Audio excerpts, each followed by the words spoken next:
राजा परीक्षित द्वारा श्री सुखदेव जी से अनेक प्रश्न पूछना। राजा परीक्षित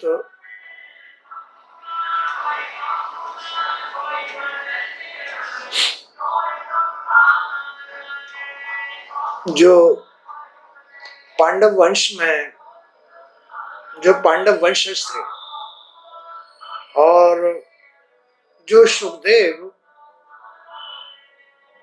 भगवान भोलेनाथ से एक अमर कथा सुनकर के अमर हो गए थे, महाज्ञानी थे, प्रकांड पंडित थे, तो उन दोनों में इस सृष्टि की रचना के विषय में, इसकी क्रिया के विषय में, ये ईश्वर क्या है, ये आत्मा क्या है, ये जीव क्या है, ये संसार क्या है, ये कैसे चलता है, इसके विषय में बहुत सारे प्रश्न कर रहे हैं परीक्षित सुखदेव से, क्योंकि सुखदेव को ज्ञान था, आत्मज्ञान था। तो ये जो मानव उत्पत्ति है, इस ब्रह्मांड की उत्पत्ति है, इस शरीर की जो उत्पत्ति है, ये सब एक ईश्वर से ही होती है। ईश्वर एक है, कोई दो ईश्वर नहीं है, ईश्वर तो एक ही है। एक ईश्वर की ही यह उत्पत्ति है, बड़ी पवित्र उत्पत्ति है। हम लोग भूल में इसको अपवित्र कर देते हैं।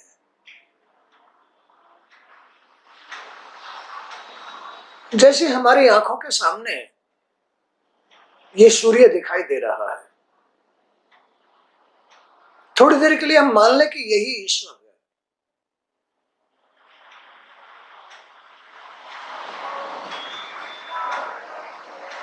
और कोई हम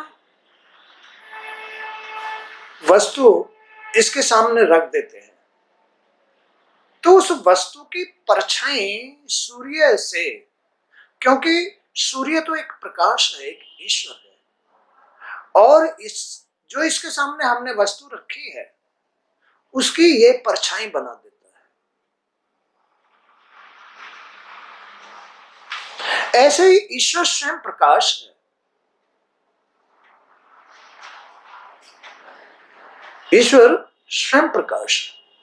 ईश्वर में ही जो हमारा ये शरीर है, उनकी एक रचना है, उनकी एक परछाई है।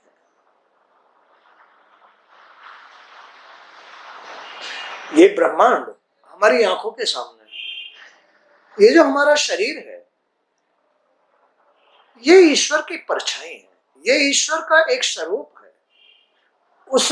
उनके स्वरूप का ये एक कल्पना मात्र निर्माण है, कल्पना मात्र, जो सत्य नहीं है। सत्य तो ईश्वर है, यही समझना है हमको कि ईश्वर सत्य है, ईश्वर एक है, लेकिन ये संसार क्या है? केवल उनकी परछाई मात्र है, केवल उनकी कल्पना मात्र है। ये सत्य नहीं है, सत्य ईश्वर है।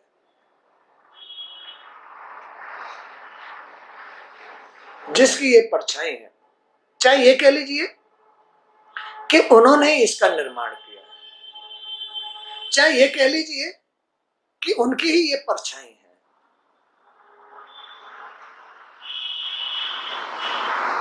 बाकी ईश्वर तो एक है।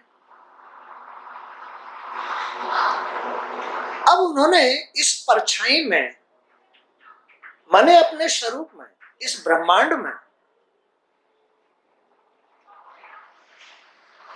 जो ये चांद, तारे, आसमान, पृथ्वी, पाताल, तीनों लोक आदि ये निर्माण किया है, ये भी सब उनका ही स्वरूप है, ईश्वर का एक ईश्वर का उन्होंने इस ब्रह्मांड को स्वयं में ही परिवर्तित कर दिया है, परछाई। अब मान लीजिए अगर हम सूर्य के सामने खड़े हो जाते हैं तो हमारी पीठ पीछे एक परछाई ऐसे ही दिखाई देगी, हमारी गर्दन भी दिखाई देगी, हमारा सिर भी दिखाई देगा, हमारा पेट उधर कमर भी दिखाई देगी, हमारी टांगे भी दिखाई, पैर भी दिखाई देते हैं। तो ये उनका ही स्वरूप,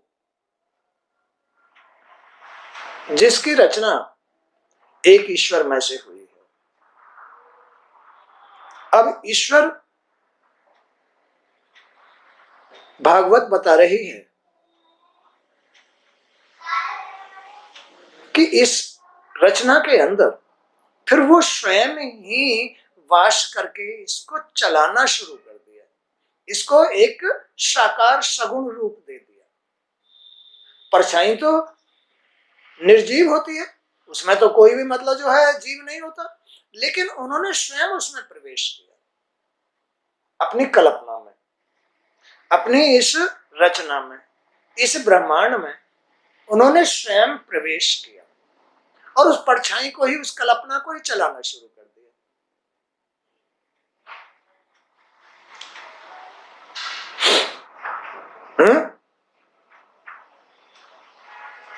जैसे वो गुरुजी के साथ कई शिष्य रहा करते थे, तो एक ज्ञानी थे कि उनके शिष्य है।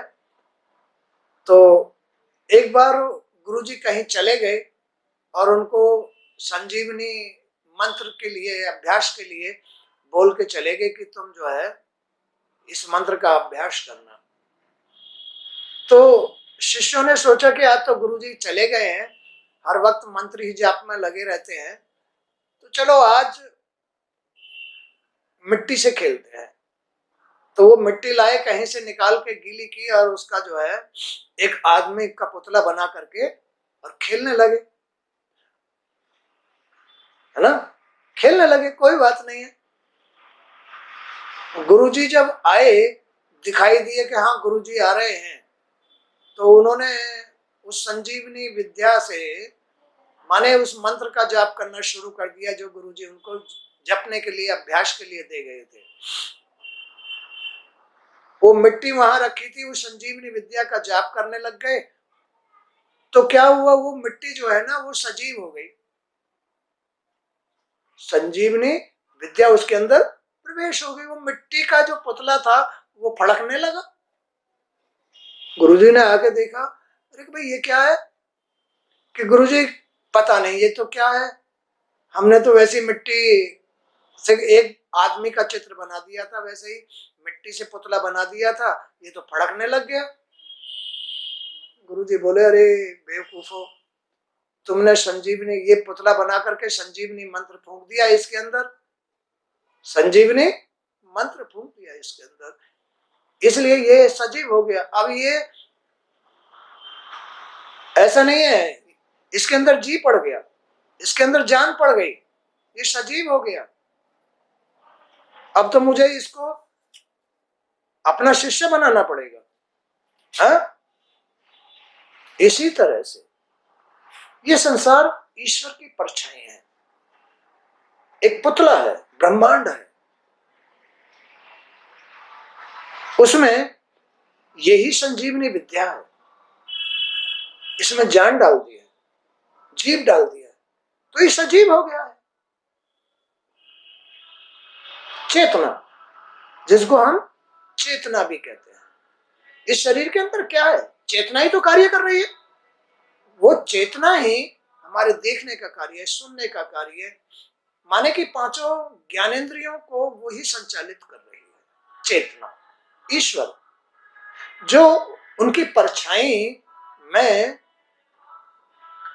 जो ये भगवान ने इंद्रियां बनाई हैं, या उनकी परछाई में जो ये इंद्रियां बनावट है ब्रह्मांड की, इसमें चेतना ही ज्ञानेंद्रियों को, कर्मेंद्रियों को, शरीर को संचालित कर रही है, और इनका काम है केवल एक मन के लिए। ज्ञानेंद्रिय, कर्मेंद्रिय और शरीर का काम है केवल एक मन के लिए, केवल एक मन के लिए। मतलब क्या हुआ इसका कि जो एक ईश्वर की परछाई है, ब्रह्मांड है, रचना है, उसमें जो ईश्वर रूप चेतना है, जो जीव है, वही चेतना है, वही आत्मा है। आत्मा भी वही है, जीव भी वही है, चेतना भी वही है, एक ही चीज है। उस चेतना ने इन ज्ञानेंद्रियों को, कर्मेंद्रियों को चलाने का काम शुरू कर दिया। उससे एक मन निर्मित होता है, मन निर्मित हुआ, एक मन बनता है। कोई भी जीव है, चाहे चाहे मानव है, स्त्री है, पुरुष है, या कोई भी पशु है, पक्षी है, सबका संचार यही है, ज्ञानेंद्रिय, कर्मेंद्रिय और ये जो शरीर है, ये तो एक रचना है। इस रचना के अंदर ज्ञानेंद्रिय, कर्मेंद्रिय, इनका काम है एक मन को बनाना। और ये मन बड़ी पवित्र चीज है, बहुत शुद्ध चीज है, क्योंकि ईश्वर से तैयार हुआ है। एक ईश्वर में से तो ये मन तैयार हो गया। अभी ये चला नहीं है मन, तो बड़ा शुद्ध है, बड़ा सुंदर है। यही उस भगवान की शक्ति है, मन। यही ब्रह्म की शक्ति है, यही प्रकृति है, मन ही प्रकृति है। प्रकृति तो बड़ी शुद्ध है, बड़ी सर्वशक्तिमान है। ये मन, ये प्रकृति तो जननी है। किसकी जननी है? सबकी जननी है, जो अब इसमें से पैदा हो रहे हैं। जो भी इसमें से पैदा हो रहे हैं वो सबकी जननी है। मन ही निर्माण करता है, मन से ही निर्माण होता है। अब इसमें से ब्रह्मा, विष्णु, शंकर मन, कर्म, भाग्य रचा। मन, कर्म, भाग्य रचा। एक मन से ज्ञानेंद्रिय, कर्मेंद्रिय और ये जो शरीर है, इसके माध्यम से एक मन तैयार हुआ, और एक मन से तीनों की उत्पत्ति हुई, विष्णु भगवान की, ब्रह्मा जी की और शंकर भगवान। माने कि विष्णु तो पालन करता है और ब्रह्मा कर्म करता है और शंकर भगवान सबका भाग्य है, जन्म मरण है। बगैर भाग्य के भोलेनाथ के कुछ भी नहीं हो सकता, बगैर भाग्य के कुछ नहीं हो सकता। तो तीनों का इसी ब्रह्मांड के अंदर अलग अलग कार्य है। विष्णु का, ब्रह्मा का, शंकर भगवान, मन का, कर्म का और भाग्य का अलग अलग कार्य है। एक ईश्वर में से ये रचना हुई, रचना में से ये ज्ञानेंद्रिय, कर्मेंद्रियों के माध्यम से एक मन बना, और एक मन तीन रूपों में विभक्त हो गया। ये प्रकृति ने तीनों को उत्पत्ति की, विष्णु को, कर्म को और भाग्य को।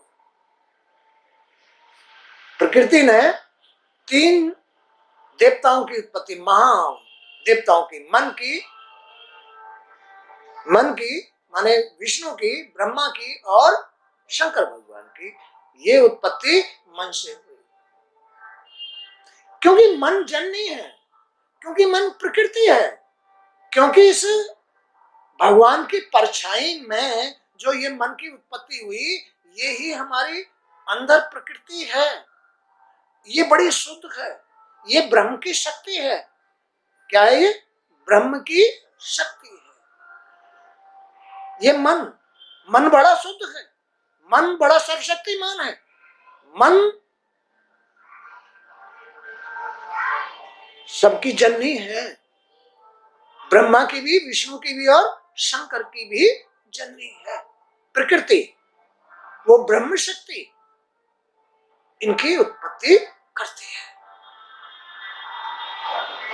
अब ये जो जीव है, ये जो आत्मा है, ये जो चेतना है, जो इस ब्रह्मांड के अंदर इन ज्ञानेन्द्रिय, कर्मेंद्रिय और शरीर का संचार करके मन तैयार कर रही है, ब्रह्म शक्ति, चेतना, जीव, आत्मा, बस ये तो मूल है। आत्मा, चेतना, जीव, ये एक ही चीज है, एक ही है, ये दो नहीं है। ये एक चेतना का ही नाम आत्मा है, एक चेतना का नाम ही जीव है। वही चेतना है, वही आत्मा है, वही जीव है। ये मूल है। किसका? मन का भी मूल है, अपनी शक्ति का भी, प्रकृति का भी मूल है। इसी को ब्रह्म कहते हैं। ये ब्रह्म शक्ति है, मन ब्रह्म शक्ति है। तो ब्रह्म और ब्रह्म शक्ति में से क्या चीज पैदा हुई? विष्णु भगवान, ब्रह्मा जी और शंकर भगवान पैदा हुए। मन, कर्म और भाग्य, ये तीन चीज पैदा हुई। अब देख लो, इसी ब्रह्मांड में से तो पैदा हो रही है सब चीज। अब ये जो हमारे जन्म का निर्माण, अब हमारे जन्म का निर्माण कैसे होता है? मानव जन्म, दानव जन्म, देवताओं का जन्म अब कैसे होता है? कैसे होता है? भगवान में से ही होगा। हमारी आत्मा में से, हमारे जीव से, हमारी चेतना से ही अब एक मानव की उत्पत्ति हुई। ब्रह्मा जी ने सृष्टि, अब उस परमात्मा ने ब्रह्मा जी को तो सृष्टि रचने का कार्य सौंपा और विष्णु को पालन करने का कार्य सौंपा। मन को, मन में से ही, मन इस प्रकृति का मूल है। प्रकृति का मूल माने ब्रह्म शक्ति है। इसने ही विष्णु को जन्म दिया, इसने ही ब्रह्मा को जन्म दिया, इसने ही शंकर को जन्म दिया। अब विष्णु को तो पालन करता बनाया गया और ब्रह्मा को सृष्टि की रचना का कार्य सौंपा। माने तुम कर्म क्रियाएं करो और इसी में से उत्पत्ति करो। तो कर्म के माध्यम से ये मन कर्म, जब इसमें क्रिया होनी शुरू हुई, भगवान ने इसमें सांसारिकता डाल दी, सांसारिकता डाल दी, विकार डाल दिया, माया डाल दी, इरर डाल दिया, त्रुटि डाल दी, त्रुटि, गुण डाल दिए इसके अंदर। गुण ही माया है। अब यही इरर है, यही त्रुटियां हैं। ब्रह्म ने जो अपनी माया इसके अंदर गुण डाले, बस इन गुणों के अनुसार ही ब्रह्मा एक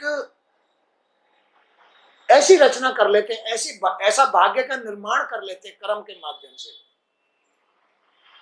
ब्रह्मा कर्म कराते हैं और जो चेतना है, जो इसका मूल है, सबका मूल है, ब्रह्मा विष्णु शंकर का मूल है, उनके माध्यम से वो जो चेतना है, जो आत्मा है, जो जीव है, वो भाग्य रचती है, भाग्य रचती है कर्म के माध्यम से। वो भाग्य उसको फल देता है, दुख देता है या सुख देता है, दुख देता है या सुख देता है। अब इसके अंदर जो माया है, ये माया क्या कार्य करती है? ये माया कार्य करती है आदमी का जन्म मरण, जन्म मरण, जन्म मरण, पतन या मोक्ष, पतन या मोक्ष, ये कार्य माया करती है। प्रकृति, ये माया प्रकृति का ही एक अंश है, शक्ति है प्रकृति की, मन की ही एक शक्ति है माया। ये तीनों गुण तो केवल एक ब्रह्म और ब्रह्म की शक्ति में से ही ये सृष्टि बन रही है और चल रही है। ब्रह्म और ब्रह्म की शक्ति में से ही ये सृष्टि बन रही है और चल रही है। बार बार निर्माण होता है, बार बार नष्ट हो जाती है, जन्म मरण होते रहते हैं। ये ऐसा ब्रह्मांड है। तो यहां यही बात कह रहे हैं। राजा परीक्षित ने श्री सुखदेव जी से पूछा, भगवान आप वेद वेत्ताओं में श्रेष्ठ हैं। वेद वेत्ताओं में माने कि जो वेद हैं वो भगवान का स्वरूप है। वेद वेत्ताओं में, वेदों को रचने वालों में आप श्रेष्ठ हैं। मैं आपसे यह जानना चाहता हूं कि जब ब्रह्मा जी ने नारद जी को भगवान के स्वरूपों का वर्णन सुनाकर भगवान के गुणों का प्रचार करने का आदेश दिया, तब उन्होंने किन किन को किस किस रूप में उपदेश दिया? इसके विषय में, ब्रह्म के विषय में, कि आखिर ब्रह्म है क्या, ये रचना है क्या। क्योंकि भगवान की चरित्र लीलाएं जनमानस के लिए अत्यंत मंगलकारी है। क्या? भगवान की अंतर्यामी जो ईश्वर है, चेतना है, ईश्वर की जो लीलाएं हैं, उनके सुनने मात्र से आदमी का मन चेंज होता है, उनकी क्रियाएं सुधरती है। अगर तुम नहीं सुनोगे तो तुम्हारा अंदर से मन कैसे चेंज होगा, तुम्हारी बुद्धि कैसे? अब ये बुद्धि वगैरह जितनी भी है, मन, बुद्धि, चित्त, वाणी, ये सब प्रकृति है। यही तो शक्ति है उस ब्रह्म, ब्रह्म की जो शक्ति है, उनकी ये शक्तियां हैं। ब्रह्म शक्ति की ये शक्तियां हैं, मन, बुद्धि, चित्त, वाणी, सब पर अपना अपना अधिकार है उनकी शक्तियों का। तो वो यही कह रहे हैं कि उन्होंने किन किन को किस किस रूप में उपदेश दिया, क्योंकि भगवान की चरित्र लीलाएं जनमानस के लिए अत्यंत मंगलकारी है। अब ये जो गुरुजी तुम्हें सुना रहे हैं, ये भगवान की लीला ही तो सुना रहे हैं, उनका गुणगान ही तो कर रहे हैं। इससे मनुष्य का, जन का कल्याण होता है। और अगर ये नहीं सुनेगा तो जीव का कल्याण, जन कल्याण नहीं होगा, जन कल्याण नहीं होगा। जन कल्याण नहीं होगा, दानव बन जाएगा। आप मुझे बताइए कि मैं अपने मन को आसक्ति रहित करके किस प्रकार भगवान श्री कृष्ण में तन्मय होकर अपना यह शरीर छोड़ सकूं। प्रभु मुझे अब मुझे कुछ ऐसा उपदेश दीजिए, ऐसा ज्ञान दीजिए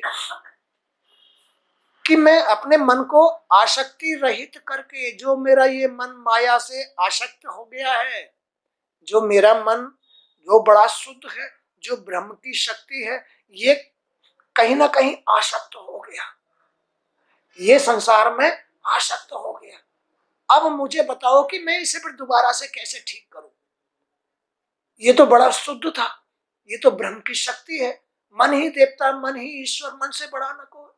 तो मन ईश्वर है, परमात्मा है, उसकी शक्ति है, ब्रह्म की शक्ति है, ये इस ब्रह्मांड की शक्ति है, मूल है, प्रकृति। आप मुझे बताइए कि मैं अपने मन को आसक्ति रहित करके किस प्रकार भगवान श्री कृष्ण में, पार ब्रह्म परमेश्वर में, जैसे ये पहले था, जैसा ब्रह्म ने रचा था, मैं ऐसा फिर दोबारा से कैसे हो जाऊं। मुझे ऐसा कुछ मंत्र दीजिए, मुझे ऐसा कोई उपाय दीजिए, जैसा भगवान ने ये शुद्ध तरीके से रचा था। मैं तो बस भूल में इसमें खराब हो गया, मैंने अपने मन को खराब कर दिया, मैंने अपनी माँ का, प्रकृति का, ब्रह्म शक्ति का बड़ा अनादर किया है, गंदगी धारण कर करके अपनी माँ का बड़ा अनादर किया है। मैं अब कैसे उनसे माफी मांगू, अब कैसे मैं अपने मन को रिझाऊं, अब मैं कैसे अपने मन को शुद्ध करूं। मुझे ऐसी शिक्षा दीजिए, मुझे ऐसी शिक्षा दीजिए जिससे कि मैं अपना उद्धार कर सकूं। मैं जानता हूं कि लोग, मैं ये बात जानता हूं कि लोग उनकी लीलाओं का श्रद्धा के साथ नित्य श्रवण करके थोड़े से समय में ही अपने हृदय में भगवान को प्रकट कर लेते हैं। मैं ये बात जानता हूं। लोग बाग गुरुओं से सत्संग सुन करके, अच्छी भागवत सुन करके, मैं जानता हूं कि लोग उन आपकी लीलाएं सुनकर के, ईश्वर की लीलाएं सुनकर के श्रद्धा के साथ नित्य श्रवण करके थोड़े से समय में ही अपने हृदय में भगवान को जगा लेते हैं, थोड़े समय में ही भगवान को जगा लेते हैं। जबकि ये भगवान का ही तो स्वरूप, भगवान ने ही इस शरीर की परछाई की कल्पना की है और इसमें स्वयं ही चेतना रूप से, जीव रूप से, आत्मा रूप से वास कर रहे हैं।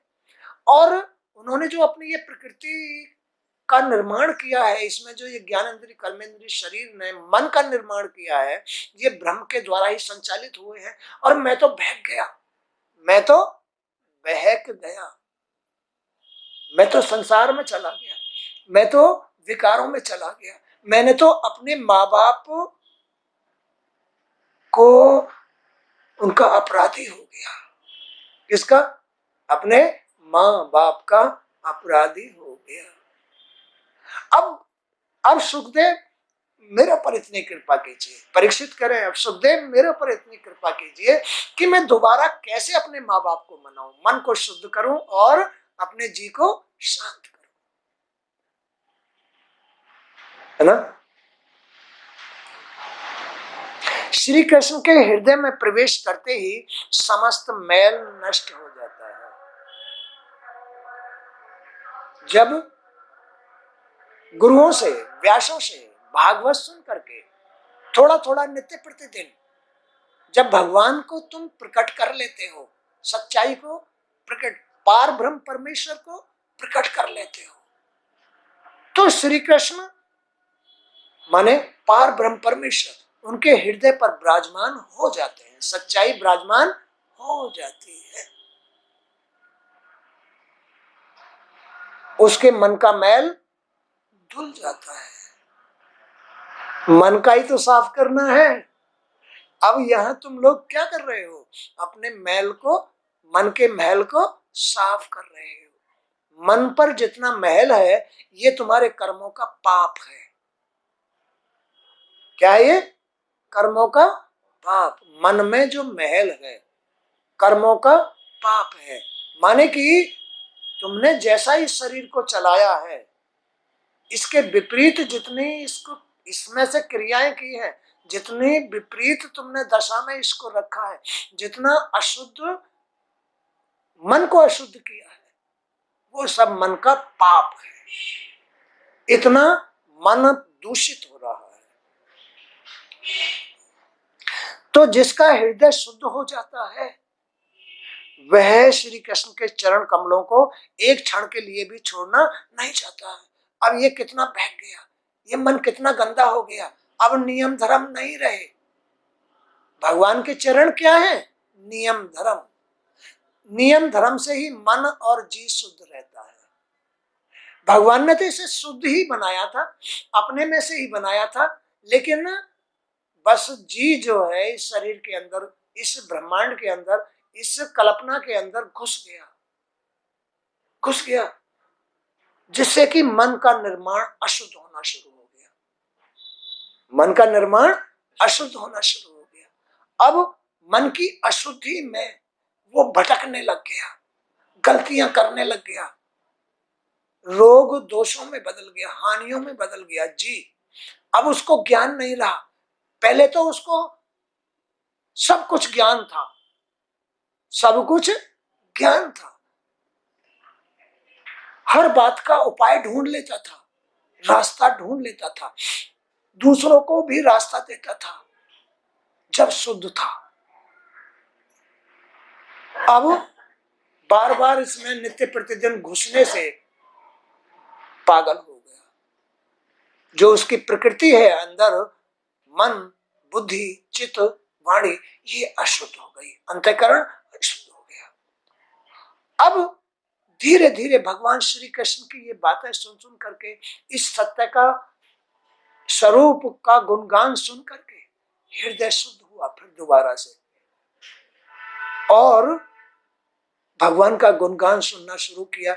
मन में, चित्त में, वाणी में जो महल आ गया था, इरर आ गया था, वो फिर साफ हुआ। भगवान फिर प्रकट हो गए, सच्चाई फिर प्रकट हो गई। तो जिसका हृदय शुद्ध हो जाता है वह श्री कृष्ण के चरण कमलों को, नियम धर्मों को एक क्षण के लिए भी नहीं छोड़ता, फिर नहीं छोड़ता। मारा जाएगा, दुखी हो जाएगा, अशांत हो जाएगा। ये ऐसा ब्रह्मांड है, ये शुद्धि का ब्रह्मांड है, ये ईश्वर का स्वरूप है।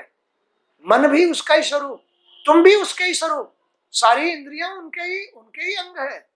फिर इसको गलत क्यों कर लिया? क्योंकि इसमें माया डाल दी, क्योंकि इसमें माया डाल दी। इस माया ने इसको ललचा लिया, जीव को, चेतना को, आत्मा को ललचा लिया, अपने में फंसा लिया। इसलिए ये गलत हो गया, अज्ञानी बन गया, मन दूषित हो गया। अब इसमें तो शांति नहीं है, अब इसमें तो शुद्धि नहीं है, फिर अब इसमें तो बेचैनी आ गई, मन में बेचैनी, जी में बेचैनी, और इंद्रियों में भी खराबी आ गई। बोलो, आ जाती है? सब में खराबी आ गई। अब इस खराबी में जीवन जियो। इस खराबी के जीवन में ना सुख मिलेगा, ना शांति मिलेगी, ना शुद्धि मिलेगी, ना कुछ नहीं मिलेगा।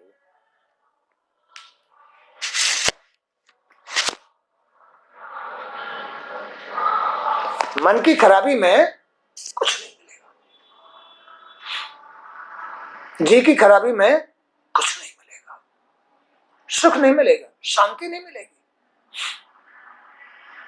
परमात्मा के दर्शन नहीं मिलेंगे, मोक्ष नहीं होगा, गति नहीं होगी। क्योंकि मन प्रकृति का रूप है और जी ब्रह्म का रूप है। ब्रह्म से ही जीव और प्रकृति का निर्माण हुआ है। अब ये तो ब्रह्म स्वरूप था, परमात्मा स्वरूप था, इसको माया ने, माने जो तीन गुण है, गलती में परिवर्तित कर दिया, बुराइयों में परिवर्तित कर दिया, जिससे कि प्रकृति भी अशुद्ध और जीव भी अशुद्ध हो गया, मन भी अशुद्ध और जीव भी अशुद्ध हो गया। तो परीक्षित और सुखदेव के बीच में इसके विषय में ही चर्चा हो रही है कि परीक्षित पूछ रहे हैं सुखदेव महाराज से कि महाराज, आप तो आत्मज्ञानी हैं, श्रेष्ठ है, आत्मज्ञानियों में भी श्रेष्ठ है, मुझे इसका उपाय बताइए कि मैं क्या करूं, मैं क्या करूं। तो सुखदेव ने कहा कि परीक्षित, घबराओ मत, तुम भागवत सुनो, भगवान की लीलाओं का गुणगान सुनो, उससे तुम्हारे हृदय पर फिर भगवान प्रकट हो जाएंगे, भगवान आकर वास कर जाएंगे, मन में, बुद्धि में, चित्त में और वाणी पर फिर भगवान आकर के बैठ जाएंगे। तुम्हारा मन शुद्ध हो जाएगा, तुम्हारी बुद्धि शुद्ध हो जाएगी और तुम्हारी कर्म क्रिया भी फिर शुद्ध हो जाएगी, फिर शुद्ध जीवन जीना।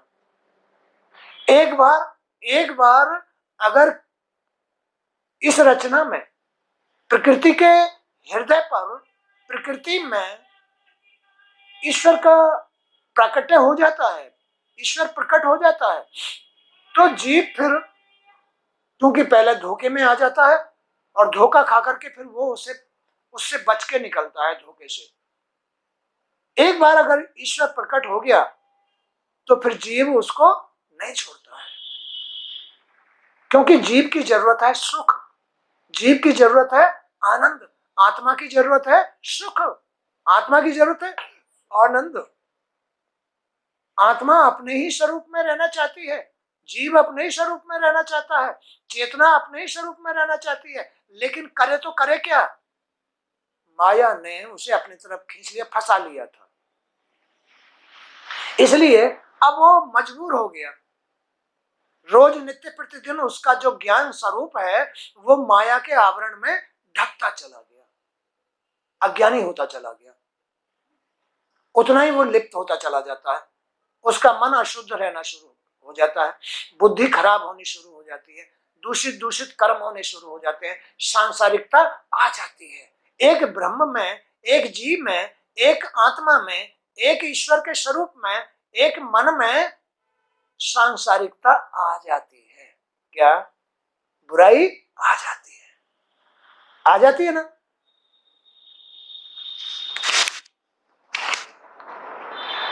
तो मैं मैं जानता हूं कि लोग उनकी लीलाओं का श्रद्धा के साथ नित्य श्रवण करके, ब्रह्म की लीलाओं का नित्य श्रवण करके थोड़े से समय में ही अपने हृदय में भगवान को प्रकट कर लेते हैं।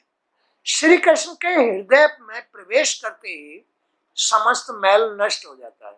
सच्चाई इतनी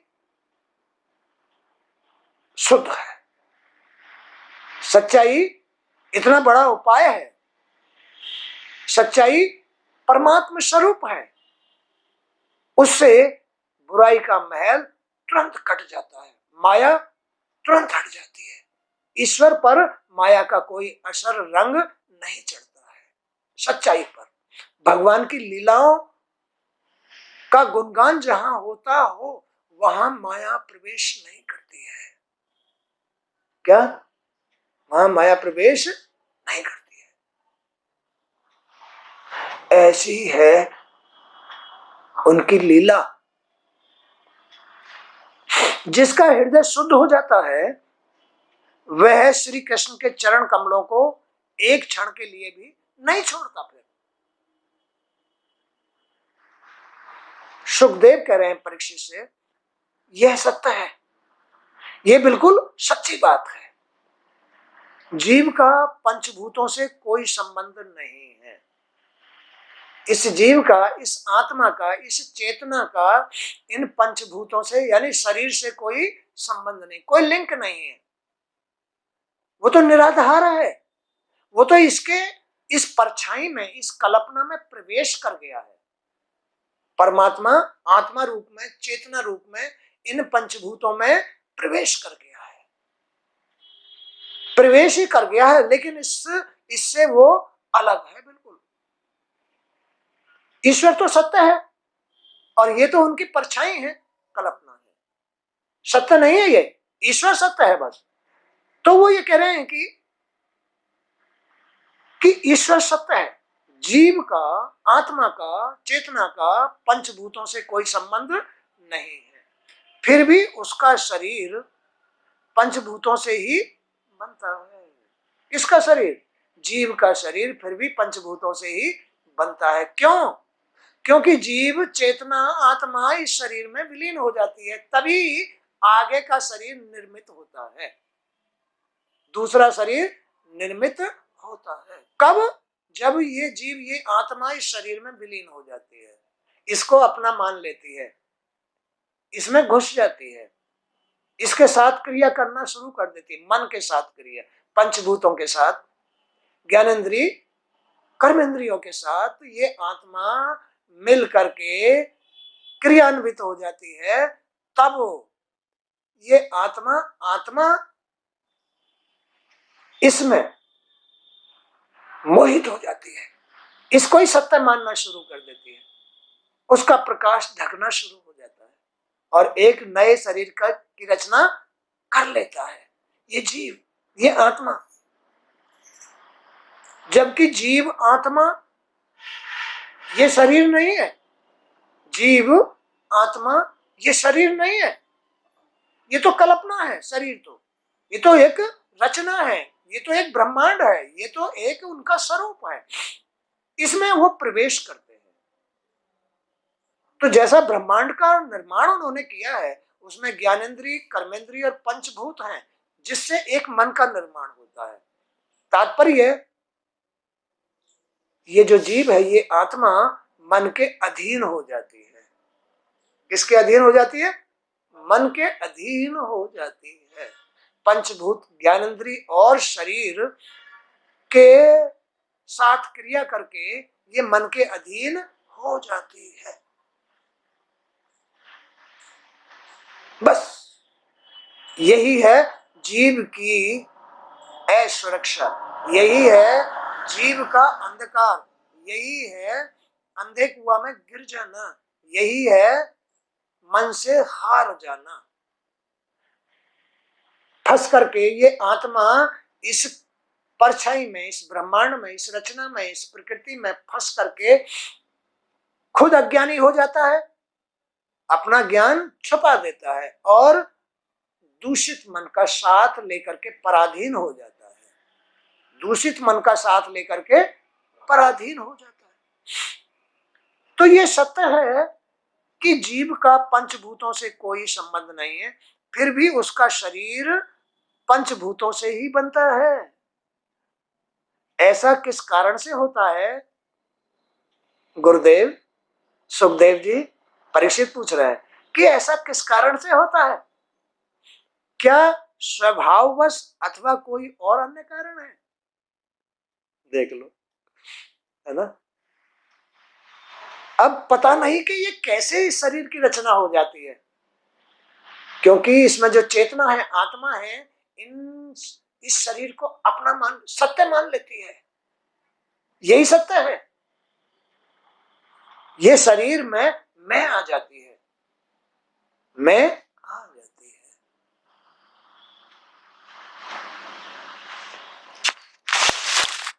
आपने बताया कि ब्रह्मा की उत्पत्ति भगवान के नाभि कमल से हुई और उन्होंने भगवान की प्रेरणा से लोगों की रचना की। इस जीव को आपने सीमित अवयवों से ढका हुआ है, बताया है। इसी प्रकार उसी प्रकार परमात्मा भी सीमित अवयव अर्थात माया से अविच्छिन्न है। फिर इन दोनों में क्या अंतर है? माया में और ईश्वर में क्या अंतर है?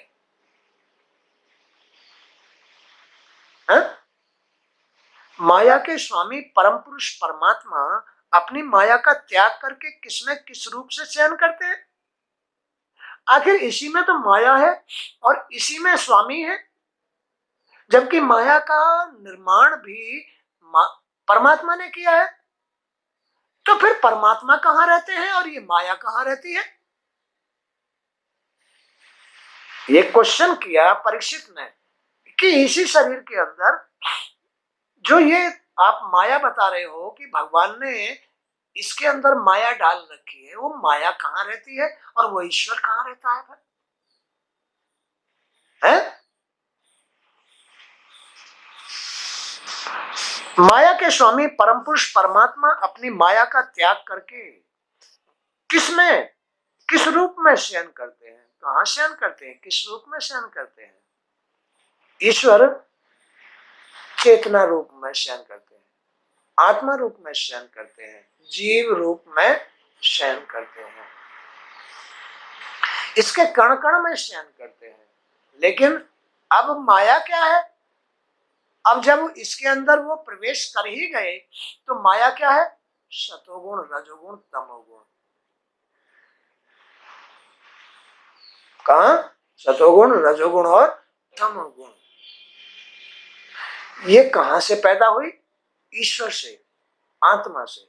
उन्होंने प्रकट की इसमें। जब इसको चलाना, क्रिया में लाना शुरू कर दिया, ये उनकी क्रिया का रिजल्ट है। माया, इरर जिसको कहते हैं, त्रुटि जिसको कहते हैं। लोकपालों की विराट पुरुष के अंगों से, लोकपालों की विराट पुरुष के अंगों से रचना और लोक तथा लोकपालों के रूप में उसके अंगों की कल्पना से आपका क्या अभिप्राय है? भगवान महाकल्प और उसके अंतर्गत अवांतर कल्प किसे कहते हैं?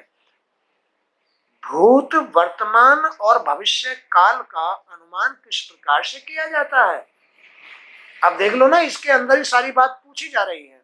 परीक्षित पूछ रहा है वर्तमान क्या है, भूतकाल क्या है, भविष्य काल क्या है, इसका निर्माण कैसे हुआ, इन लोगों का निर्माण कैसे हुआ, इनके लोकपाल कैसे बने, लोकपाल कैसे बने। इसलिए ये पूजनीय है। ये रचना बहुत पूजनीय है। इसके अंदर बड़े बड़े राजे महाराजे हैं और तुम उन सब के राजा हो। कौन? जीव, आत्मा। तुम इन सब के राजा हो। इसमें बड़े बड़े लोक हैं, इसमें बड़े बड़े राजे महाराजे हैं। इसके अंदर स्वर्ग लोक है, इसमें पृथ्वी लोक है, इसमें मानव लोक, इसमें दानव लोक है, इसमें बड़े बड़े दानव, इसमें बड़े बड़े मानव, इसमें बड़े बड़े देव लोग, इंद्र जैसे। इसमें बड़ी बड़ी मायावी शक्तियां इसमें बड़ी बड़ी दैवीय शक्तियां विराजमान हैं इस ब्रह्मांड के अंदर। अब ये दैवीय शक्तियां कब तुम्हारा साथ देती है? जब तुम अपने मन को भगवान की लीलाएं गुणगान सुनते सुनते सुनते सुनते मन को पवित्र कर लेते हो, तो दैवीय शक्तियां साथ देती हैं। लक्ष्मी साथ देती है, सरस्वती वाणी पर साथ देती है, अंदर भावना में लक्ष्मी साथ देती है और भाग्य में गौरी साथ देती है। ये प्रकृति है। जिसकी प्रकृति शुद्ध हो जाती है वो जीव आत्मज्ञानी बन जाता है, आत्मज्ञानी बन जाता है, अपने वास्तविक स्वरूप में आ जाता है। उसके अंदर चेतना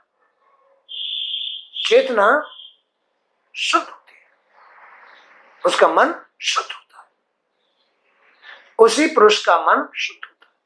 उसके जो लोक हैं, लोक आंख कान नाक माने 5 ज्ञानेंद्रिय 5 कर्मेंद्रिय सारे लोक हैं, इनके लोकपाल हैं, ये शुद्ध हो जाते हैं। इनका भी साथ मिलना शुरू हो जाता है। किसको? जीव को, आत्मा को। ये ही फिर तुम्हारे जीवन को सहयोग देते हैं।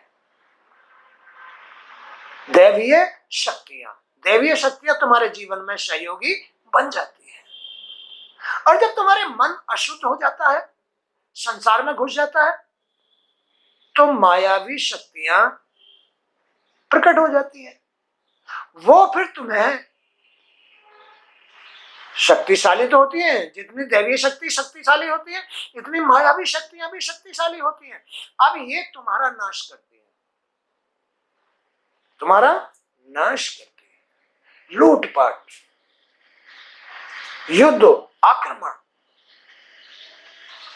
लोक, ये इन पर विजय प्राप्त। अब ये जो बुराई है, ये बुराई इस जीव को इतना बुरा कर देती है कि इन सारे लोगों पर अपना विजय प्राप्त कराती है। अपने जैसा सबको अपने अधीन करना चाहती है, सबको।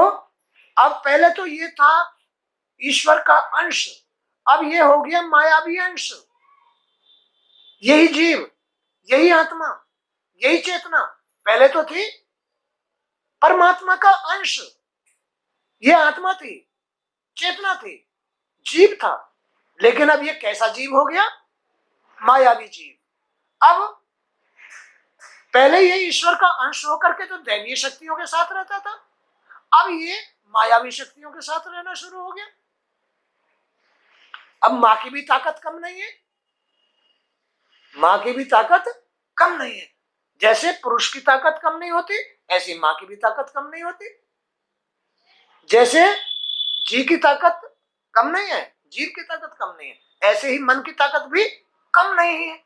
अब ये मन मायावी हो गया, मायावी मन के साथ ये जीव भी मायावी हो गया, मायावी शक्तियों के साथ हो गया। तो इसने सारे लोकपालों को जीत लिया। अब ये तीनों लोकों पर विजय प्राप्त करना चाहता है, ये त्रिलोकी नाथ बनना चाहता है। अब एक ब्रह्म से ही तो ये दानव जो त्रिलोकी नाथ बनना चाहते हैं, और एक ब्रह्म से ही भगवान विष्णु जो त्रिलोकी नाथ है, भगवान भोलेनाथ जो त्रिलोकी नाथ है। एक तरफ तो ये है और एक तरफ अब ये दानव हो गए। अब ये दानव मां के साथ रह करके, मायावी मन के साथ रह करके तीनों लोकों पर विजय, लोकपालों पर विजय, देवताओं पर विजय, मानवों पर विजय, सब पर विजय प्राप्त करके अपना राज्य स्थापित करना चाहते हैं। इनमें ही वर्तमान, भूत और भविष्य का निर्माण होता है। विप्रवर, देव, मनुष्य आदि की योनियां सत, रज और तम इन 3 गुणों के फलस्वरूप ही प्राप्त होती है। क्या? देव, मनुष्य और दानव की योनियां सत, रज और तम इन 3 गुणों के फलस्वरूप ही प्राप्त होती हैं। अब बात रह जाती है मन की और जी की। केवल इन दो के बीच कार्य हो रहा है। पहले ये जी शुद्धि के साथ दैवीय शक्तियों के साथ थे, सत्पुरुष बने, गुरु बने, ऋषि बने, योगी बने, देवता बन गए। अब दूसरी तरफ इसी में से ही, इसी ब्रह्मांड में से ही दानवों की उत्पत्ति हो गई, दूषित मन से, अनियमित क्रियाओं से, अनियमित क्रियाओं से दानव भी उत्पन्न हो गए। सबका मालिक तो एक ही है, दानवों का भी, मानवों का भी, देवताओं का भी, सबका मालिक तो एक ही है। अब एक मालिक से और एक उनकी प्रकृति से, ब्रह्मांड से उत्पन्न दानव, देवता और मानव की जो उत्पत्ति हुई, बस देवता स्वर्ग के मालिक हो गए, दानव पाताल के मालिक हो गए और मानव पृथ्वी लोक के मालिक हो गए। लेकिन इन तीनों को चलाने वाले एक ईश्वर ही मूल है, जीव। एक मन और जीव के बीच ही इनकी उत्पत्ति हुई। वही बात यहां कही है, देव, मनुष्य, दानव योनियां सत, रज और तम इन तीन गुणों के फलस्वरूप ही प्राप्त होते हैं। किस योनि में जाने के लिए कौन से अभिष्ट कर्म करने चाहिए? किस योनि में जाने के लिए बहुत सारी योनियां हैं, कुत्ता, बिल्ली, पशु, पक्षी, स्त्री, पुरुष। किस योनि में जाने के लिए तो ये बड़ा विस्तार हो जाता है इसका। पृथ्वी, पाताल, दिशा, आकाश, ग्रह, नक्षत्र, पर्वत, नदी, समुद्र, द्वीप और उनमें रहने वाले विविध जीवों की उत्पत्ति कैसे होती है? बहुत सारे उत्पत्तियां हो गई, जलचर जीवों की, उड़ने वाले पंख वाले जीवों की, रेंगने वाले जीवों की, पशुओं की। अब वो कह रहे हैं कि इनकी उत्पत्तियां कैसे होती हैं? ऐसे ही होती है जैसे अब एक मानव में से ये उत्पत्तियां हुई कर्मों की, क्रियाओं के माध्यम से, ऐसे ही ये जितने भी जीव हैं अपने में से माया के द्वारा रजोगुण और तमोगुण से उत्पत्तियां करते हैं। चाहे जलचर जीव हो, चाहे पंख वाले जीव हो, चाहे रेंगने वाले जीव हो, चाहे जो भी हो, सब रजोगुण और तमोगुण यानी उनकी माया से ही अनेक अनेक जन्म लेते हैं। ऐसा ही ब्रह्मांड, इसमें ब्रह्म की शक्ति कार्य कर रही है। ब्रह्म शक्ति, यही प्रकृति है, अंदर जो प्रकृति है इस शरीर के अंदर, वही ब्रह्म शक्ति है और ये जीव ब्रह्म का अंश है। प्रकृति और ब्रह्म का अंश यही आत्मा, परमात्मा कहलाती है। ये परमात्मा और ये मन, प्रकृति, दोनों के बीच ये उत्पत्तियां होती हैं। इसमें ही ये लोक, तीनों लोक, इसमें ही वर्तमान, भविष्य और भूत, सबका निर्माण इसी में हो रहा है।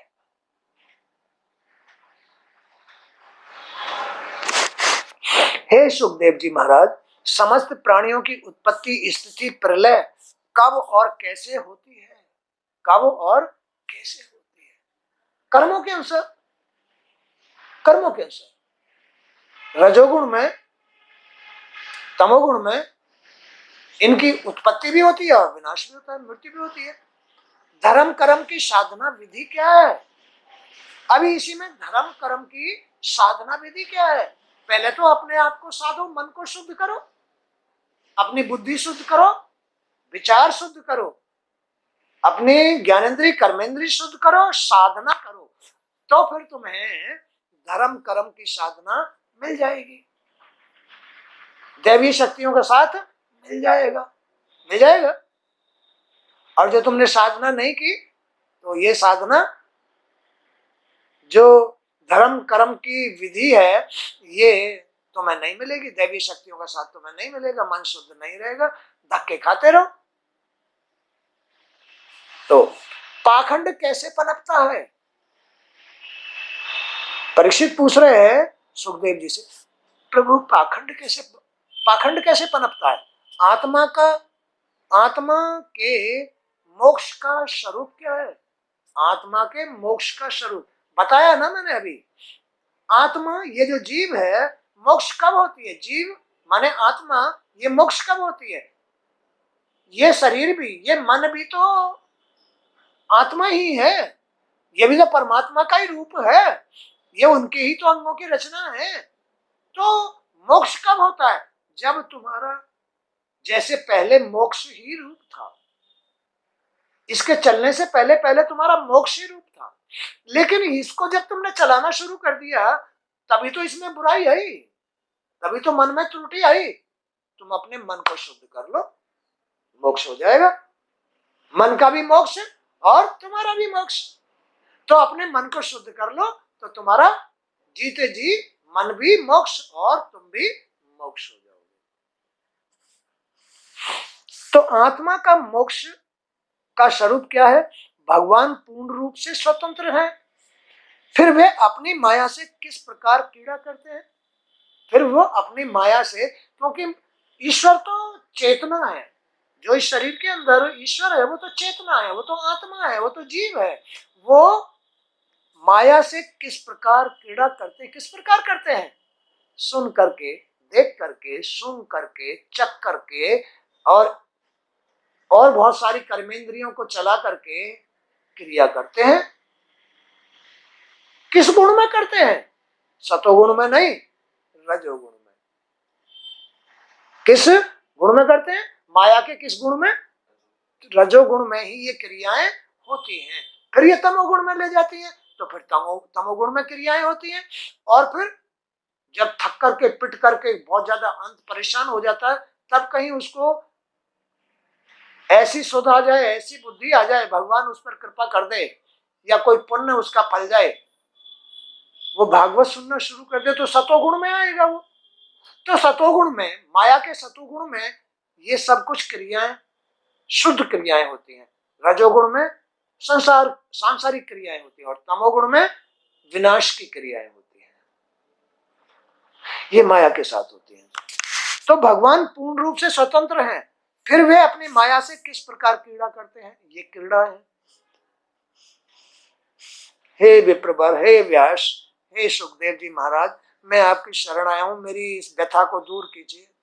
मैं बड़ा अशांत हूं, मैंने बड़ा प्रयास किया है, मैं समझ ही नहीं पाया कि आखिर ये क्या हो रहा है। मैं समझ ही नहीं पाया आज तक, और कोई भी नहीं समझ पाया, कोई प्रयास ही नहीं करता। बताओ कौन प्रयास करता है ना? ना वो अपने इंद्रियों का मतलब समझ पाता, ना अपने तन का मतलब, ना अपने मन का मतलब, ना जी का मतलब, और ना कोई विधि विधान का मतलब। किसी बात का कोई मतलब ही नहीं, ना वर्तमान भूत भविष्य इसका कोई ज्ञान है, ना कर्म क्रियाओं का कोई ज्ञान है, ना ये जो योनियां बन रही हैं इनका कोई ज्ञान। आखिर ज्ञान नहीं है तो वो कहाँ पड़ा हुआ है? अंधे कुएं में पड़ा हुआ है। अंधे कुएं में पड़ करके उसकी क्या गति हो जाती है? इसलिए हो जाती है, सब कुछ यही है, इसी के अंदर सब कुछ हो रहा है। और अभी तो तुम्हें बहुत कुछ सुनने को मिलेगा। ईश्वर तो अनंत है, उसकी लीलाएं अनंत हैं। ईश्वर की लीलाएं अनंत हैं, जिससे अनंत ही गति कुगतियां होती हैं। गति भी अनंत है, कुगति भी अनंत है, सब कुछ अनंत है। उनकी विद्या भी अनंत है और अविद्या भी अनंत है। सब कुछ उनके अनुसार ही होता है।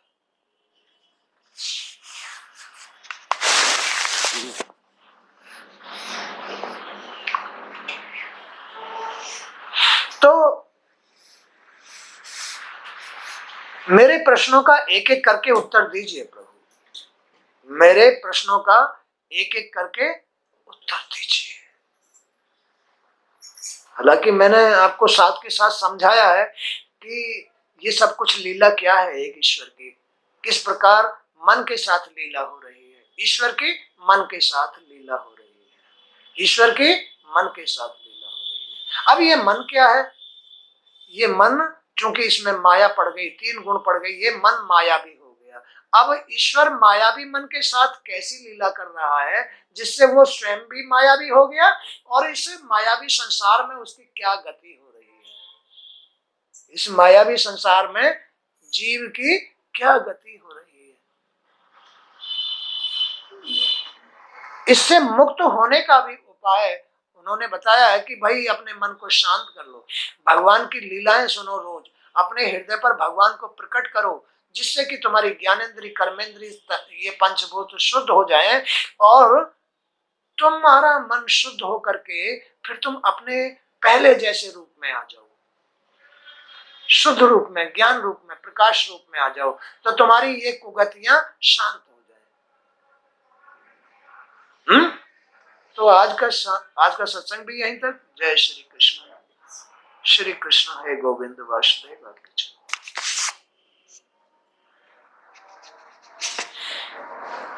हरि ओम।